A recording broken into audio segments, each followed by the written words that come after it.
तो biblical prophecy update आपको देना चाहता हूं। आपको याद होगा मैंने एक वीडियो अपलोड की थी गाजा के ऊपर कि गाजा पूरा का पूरा तबाह हो जाएगा। अगर आपको नहीं याद है तो ये वो वीडियो है, आप इसको जाकर देख सकते हैं। इसका टाइटल है अर्जेंट बिब्लिकल प्रोफेसी। 11 अक्टूबर 2023 को मैंने ये वीडियो अपलोड की थी। यहां पर अपलोड की डेट भी आप देख सकते हैं, अक्टूबर 11 2023। और इस वीडियो में मैंने क्या कहा था पहले जरा ये सुन लें और फिर मैं आपको बताता हूं कि इस वक्त क्या सिचुएशन है और नेतन्याहू ने अभी क्या बयान दिया है। सौदा करते थे उनको आगे बेच देते थे, तो जिसकी वजह से खुदा गजबनाक हुआ और खुदा ने कहा कि जो गजा है वो बिल्कुल तबाह बर्बाद हो जाएगा, मैं इसको पनिशमेंट दूंगा, मैं इसको सजा दूंगा। फिर खुदा के कलाम में लिखा है for Gaza will be abandoned and Ashkelon left in ruins, Ashdod will be driven out at noon and Ekron will be uprooted. ये जितने भी शहरों के नाम लिखे हुए हैं यहाँ पर, ये सारे फलस्तीन के शहर थे। और मैं आपको बताना चाहता हूँ कि गजा के बारे में यहाँ पर साफ साफ लिखा है कि वो क्या हो जाएगा, अबैंडन्ड हो जाएगा। वहां पर कोई रहेगा ही नहीं, क्योंकि वो रहने जैसी जगह नहीं रहेगी, बिल्कुल तबाह बर्बाद हो जाएगा। फिर खुदा के कलाम में यहाँ पर दोबारा से लिखा है Ashkelon shall see it and fear, Gaza also shall see it and be very sorrowful, and Ekron for her expectations shall be ashamed and the king shall perish from Gaza and Ashkelon shall not be inhabited. खुदा के कलाम में साफ साफ लिखा हुआ है कि फलस्तीन के जितने भी ये शहर थे ये सब के सब क्या हो जाएंगे, बर्बाद हो जाएंगे। इतने बर्बाद होंगे कि उनसे खौफ आएगा। और इवन के लिखा हुआ है कि जो इनकी एक्सपेक्टेशंस हैं कि इसराइल को हम सफ़े हस्ती से मिटा देंगे, वो एक्सपेक्टेशंस इनकी पूरी नहीं होंगी, इनको शर्मिंदगी उठानी पड़ेगी। ऐसा खुदा के कलाम में साफ साफ लिखा हुआ है। तो जीजो ये जो मैप इस वक्त आप देख रहे हैं, इस मैप के ऊपर ये जो ब्लू आपको डॉट्स दिखाई दे रही है, जो ब्लू हुआ है, ये गजा स्ट्रिप का सारा मैप है। आप देख सकते हैं कि जितना ये नीला है इसके बारे में लिखा हुआ है यहाँ पर डैमेज्ड एंड डिस्ट्रॉयड बिल्डिंग्स, यानी कि गजा के अंदर कितनी बिल्डिंग्स जो है उनको डिस्ट्रॉय किया जा चुका है, कहां पर डैमेज हो चुका है। आप देख सकते हैं कि ये तकरीबन पूरा गजा इस वक्त डैमेज हो चुका है, आपके सामने है। सिर्फ ये सफेद आपको बीच में जो जगहें नजर आ रही हैं ये वो जगहें हैं जिनको छोड़ा गया, बाकी तकरीबन 90% गजा इस वक्त ऑलरेडी तबाह हो चुका है। अब नेतन्याहू ने यह बयान दिया है जी जनाब, नेतन्याहू का कहना है Israel will take control of all of Gaza, जिसका सीधा मतलब यह है कि पूरे के पूरे गाजा के ऊपर इसराइल अब कब्जा करने जा रहा है। अगर आपको याद हो तो जिस वक्त ये जंग शुरू हुई थी उसी वक्त मैंने आपसे कहा था कि ये जंग शुरू इसीलिए करवाई गई है ताकि इसराइल गजा के ऊपर कंट्रोल हासिल कर सके। आपको याद होगा मैंने आपको बताया था कि बिब्लिकल प्रोफेसी के मुताबिक गजा पूरा का पूरा तबाह हो जाएगा। वो इसलिए होगा क्योंकि जब कौम इसराइल को खुदा ने मुल्क किनान दिया था तो उस वक्त खुदा ने कहा था कि किसी को नहीं छोड़ना है, किसी को नहीं रहने देना है मुल्क किनान के अंदर। लेकिन इसराइलियों ने क्या किया था, इन्होंने फलस्तीनियों को नहीं निकाला था, जिसकी वजह से खुदा गजबनाक हुआ और खुदा ने कहा कि अब आखिर तक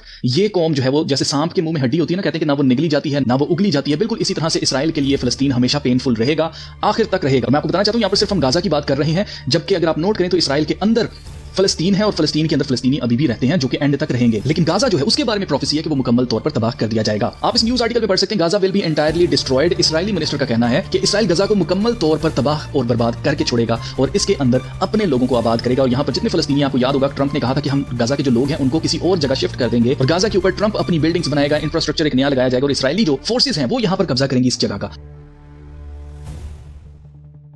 अब अजीजों जैसा मैंने आपसे इस वीडियो में कहा था एग्जैक्टली वैसा ही हमें होता हुआ दिखाई दे रहा है। ये 2023 में मैंने कहा था और आप नोट करें कि इस वक्त 2025 चल रहा है, तकरीबन 1.5 साल लगा है। आपके सामने है अजीजों, टाइम लगता है हर चीज को। और दूसरे नंबर पर मैं आपको बताना चाहता हूं कि मैंने कभी क्लेम नहीं किया कि मैं कोई प्रॉफिट हूं, ये मेरी ख्वाहिश नहीं है कि गजा के साथ ऐसा हो। मैं आपको बताना चाहता हूं ये खुदा के कलाम में लिखा हुआ है। इसी तरह से हमारी ख्वाहिश नहीं है, मसीहियों की ख्वाहिश नहीं है कि हमें पकड़वाया जाए, हमें अजियतें दी जाए, हमें कत्ल करवाया जाए। जैसे यीशु मसीह ने कहा कि लोग तुम्हें पकड़वाएंगे, तुम्हें एजा देंगे, अजियतें देंगे, तुम्हें कत्ल करेंगे and you will be hated by all nations because of my name, यानी कि मेरे नाम की खातिर दुनिया की तमाम कौमें तुमसे नफरत रखेंगी। तो हमारी ये ख्वाहिश हरगिज नहीं है कि दुनिया की तमाम कौमें हमसे नफरत रखें, लेकिन क्योंकि खुदा के कलाम में ये चीजें लिखी हैं तो ये होनी ही होनी है और इसके ऊपर हम आमीन करते हैं। यही हमारा ईमान है कि खुदा का कलाम सच्चा और बरहक है, जो कुछ इसमें लिखा है वो कुछ होना ही होना है। इवन के मार्क ऑफ द बीस्ट के बारे में लिखा है कि मुखालिफ मसीह आकर क्या करेगा, मसीहियों को ढूंढेगा, उनको कत्ल करवाएगा। जो कोई भी उसकी छाप नहीं लेगा, जो कोई भी उसकी प्रस्तिश नहीं करेगा उसके बुत की, उसको कत्ल करवाया जाएगा। तो हम नहीं चाहते हैं कि हमें पकड़वाया जाए, हमें कत्ल करवाया जाए, हम नहीं चाहते मुखालिफ मसीह की छाप लेना, लेकिन क्योंकि खुदा के कलाम में ये लिख दिया गया, खुदा के मुंह से ये बातें निकली हैं तो ये बातें पूरी होनी ही होनी है। इनका एक वक्त है जिस वक्त पर ये सब कुछ पूरा होगा। एंड गेस व्हाट, इसका सबसे बेहतरीन ट्रेलर हमें हालिया गुजरी बीमारी के दौरान देखने को मिला, जब हमें सर्टेन चीजें नहीं करने दी गई सिर्फ इसलिए क्योंकि आपके पास रॉकेट का सर्टिफिकेट नहीं है,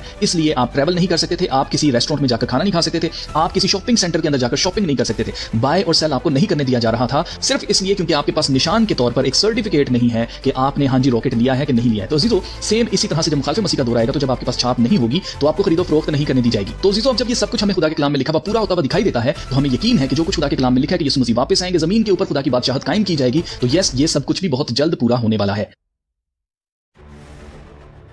अजीजों इस वक्त खुदा का कलाम हमारी आंखों के सामने पूरा होता जा रहा है और एक एक चीज जो कुछ लिखा है वो सब कुछ हमारी आंखों के सामने पूरी हो रही है, जो कि इस बात का सबूत है कि खुदा का कलाम सच्चा बरहक है और इसके अलावा और कोई सच्चाई नहीं है। जैसे यीशु मसीह ने कहा कि खुदा ने अपने बेटे को जमीन पर सजा देने के लिए नहीं भेजा, बल्कि but that the world through him might be saved, बल्कि इसलिए भेजा ताकि उसके वसीला से दुनिया को बचाया जा सके। He that believeth on him is not condemned, जो कोई भी यीशु मसीह के ऊपर ईमान लेके आएगा उसके ऊपर सजा का हुक्म नहीं है, but he that believeth not is condemned already. Yeshu Masih ने कहा कि जिसने यीशु मसीह का इनकार किया, उसको जान लिया, उसकी कुर्बानी को जान लिया, उसकी सलीबी मौत को जान लिया, उसके तीसरे दिन मुर्दों में से जी उठने को जान लिया, उसके वापस आने के बारे में जो प्रोफेसीज हैं उसको सब कुछ जान लिया, अपनी आंखों से खुदा के कलाम को पूरा होते हुए देख लिया, लेकिन फिर भी यीशु मसीह का इनकार किया, उसकी सलीबी मौत का इनकार किया, उसके खुदा के बेटे होने का इनकार किया, उस पर सजा का हुक्म ऑलरेडी हो चुका है। और जैसे गाजा नहीं बचा सका खुद को, बिल्कुल इसी तरह से वो शख्स जो इनकारी है यीशु मसीह की कुर्बानी का, उसके ऊपर सजा का हुक्म हो चुका है खुदा की तरफ से, वो एस्केप नहीं कर पाएगा। Because he hath not believed in the name of the only begotten son of God. क्यों? क्योंकि उसने खुदा के इकलौते बेटे का इनकार किया है। अजीजों, खुदा ने इतना कुछ करके दिखा दिया, अब और क्या करके खुदा हमें दिखाए। अब खुद खुदा जब आएगा तो ऑब्वियसली उससे डर के लोग उसकी इज्जत तो करेंगे, उससे सजदा भी करेंगे, लेकिन उसका कोई फायदा नहीं है। खुदा चाहता है कि इंसान अपने दिल से मोहब्बत से, जैसे शुरू से खुदा आपस में मोहब्बत रखता था, जब कुछ भी नहीं था तब बाप बेटा रूह कुदस आपस में मोहब्बत रखते थे, तो सब कुछ मोहब्बत से खुदा ने कायम किया है। और खुदा चाहता है कि इंसान भी खुदा से सच्चे दिल से मोहब्बत रखे। वो खौफ से या डंडे से हमसे अपनी प्रस्तिश या इबादत नहीं करवाना चाहता, बल्कि दिल से अगर हम उसको कबूल करते हैं तो उसी को खुदा बचाएगा। तो आप नोट करेंगे यीशु मसीह ने कहा कि वही राह, हक और जिंदगी है, उसके वसीला के बगैर कोई भी खुदा बाप के पास नहीं जा सकता। यानी कि हमेशा की जिंदगी सिर्फ यीशु मसीह के वसीला से ही मिलने वाली है।